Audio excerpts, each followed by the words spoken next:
transportation infrastructure problem in this country and in West Virginia. Our roads are crumbling, our bridges are crumbling, and we need to put people back. I've worked 39 days this year because work in my area has been very slow, or it's went non-union.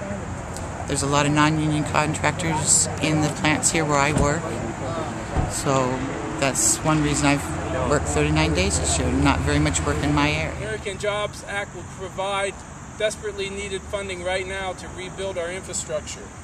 This speaker later today will talk about the Dick Henderson Bridge up here that's going to be rebuilt. It's going to create a lot of jobs, and we'd like to see this happening all over West Virginia. In contrast, the House Transportation Committee released an outline this summer to cut transportation funding by 1/3. That would kill 5,000 jobs here in West Virginia. We don't need this type of job killer. Also, Representative Capito has released a bill that proposes to drill offshore oil for funding roads in West Virginia and the rest of the country. But that's too little too late, because this money won't be available for 3 or 4 years. We need the funding now. We need to put people to work now. It's very simple. In America today, we have nearly 25 million people who are or underemployed. In West Virginia alone, we have over 60,000 people in our state who are unemployed, a much larger number of people who are underemployed. There's a lot of work that needs done. There are a lot of people who need to do the work. It's very simple. We need to put the one together with the other. Who wants to work? West Virginia wants to work. And today I'd like to express a few things about the President's Jobs Act. And here in West Virginia, as a result of passage of the Jobs Act, we would see a major investment in infrastructure.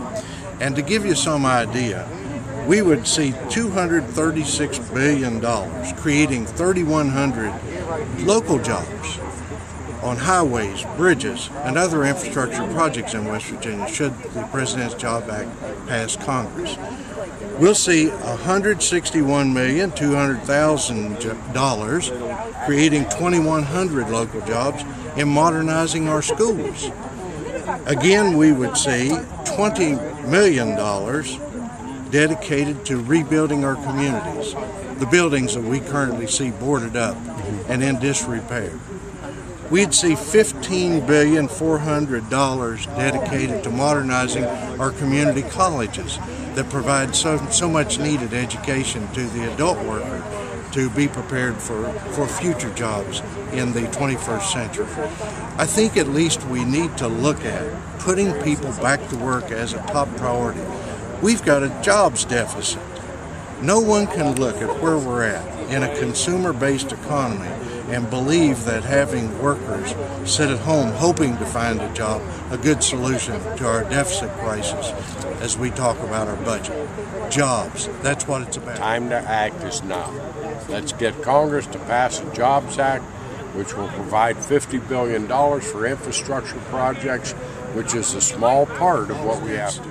America Wants to Work Jobs Act provides both work and security. Where are you with your congressional delegation? You've got 2 Republicans, a Democrat in Congress, and 2 Democrats in the Senate. Yes, I do believe that at the end of the day, our 2 senators, I'm hopeful that Senator Manchin will in fact join with Senator Rockefeller in support. Congressman Rahal is supportive of creating jobs. Now we have the task of citizens, voting citizens, of convincing our congressional representatives in Capito and McKinley to understand completely that investing in workers is a darn good investment in America. So Senator Manchin is not quite has not quite signed on for this thing yet. I don't think he's quite there yet, but I'm very hopeful that in the near future he will. We need to contact our local senators and anyone that's delegates and representatives to, get in action to make sure that their areas that they represent are being taken care of, and that the work is going to be available to their communities and not being transported out of the country and out of state. How important is this Jobs Act to you guys? It's extremely important. We have an unemployment rate nationwide of over 9%. In West Virginia, it's over 8%. We have thousands of construction workers in the state that are unemployed.